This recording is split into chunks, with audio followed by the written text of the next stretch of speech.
জামাতের নিবন্ধন ও প্রতীক ফিরে পেতে আপিলের চূড়ান্ত রায় 1 জুন। বুধবার 14 মে দুপুরে প্রধান বিচারপতি ডক্টর সৈয়দ রেফাত আহমেদের নেতৃত্বে 4 বিচারপতির আপিল বেঞ্চ চূড়ান্ত রায়ের জন্য এই দিনটিকে ধার্য করেন।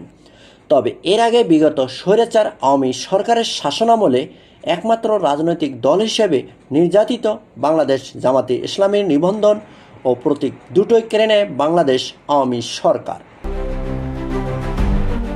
কিন্তু 5ই আগস্টের ছাত্র জনতার আন্দোলনে শেখ হাসিনা পালিয়ে গেলে জামাতে ইসলামী দলটি বাতিল হওয়া নিবন্ধন ও প্রতীক ফিরে পেতে চ্যালেঞ্জের মুখোমুখি হন উচ্চ আদালতে। এদিকে আপিলের দীর্ঘ শুনানি শেষ করে আগামী 1 জুন রায় ঘোষণা করার সিদ্ধান্ত নেয় প্রধান বিচারপতি ডক্টর সৈয়দ রেফাত আহমেদের নেতৃত্বে 4 বিচারপতির আপিল বেঞ্চ। বুধবার 14 মে বেলা 11টা 8 থেকে প্রধান বিচারপতি ডক্টর সৈয়দ রেফাত আহমেদের নেতৃত্বে 7 বিচারপতির পূর্ণাঙ্গ আপিল বেঞ্চের শুনানি হয়। গত বছর 22 অক্টোবর রাজনৈতিক দল হিসেবে জামাতে ইসলামের বাতিল হওয়া নিবন্ধন ফিরে পেতে খারিজ হওয়া আপিল পুনরুজ্জীবিত করে দেন দেশের সর্বোচ্চ আদালতের আপিল বিভাগ। এর ফলে নিবন্ধন ও দলীয় প্রতীক দাড়িপাল্লা ফিরে পেতে আইনি লড়াইয়ে চ্যালেঞ্জের মুখোমুখি হন বাংলাদেশ জামাতে ইসলামী দলটি।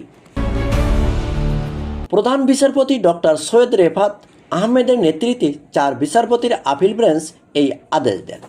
আদালতের তথ্য অনুযায়ী 2013 সালে 1 আগস্ট বাংলাদেশ জামাতে ইসলামী দলটির নিবন্ধন বাতিল ও অবৈধ ঘোষণা করে রায় দেন হাইকোর্ট।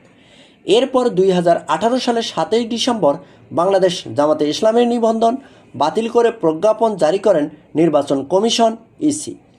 পরবর্তীতে হাইকোর্টের রায়ের বিরুদ্ধে আপিল করে জামাতে ইসলামী এই দলটি।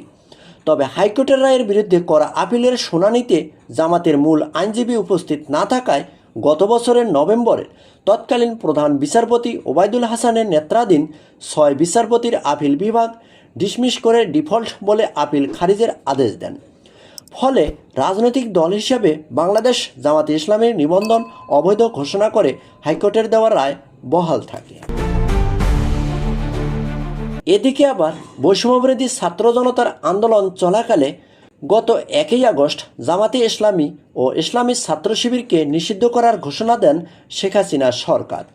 সন্ত্রাসবিরোধী আইনের 18 ধারায় জামাত ও ছাত্র শিবির সহ তাদের অন্যান্য অঙ্গ সংগঠনকে নিষিদ্ধ করে স্বরাষ্ট্র মন্ত্রণালয় প্রজ্ঞাপন জারি করে। তবে গত বছর 28 আগস্ট জামাতে ইসলামী ও ইসলামী ছাত্র শিবির নিষিদ্ধের সিদ্ধান্ত বাতিল করে নতুন করে প্রজ্ঞাপন জারি করা হয়।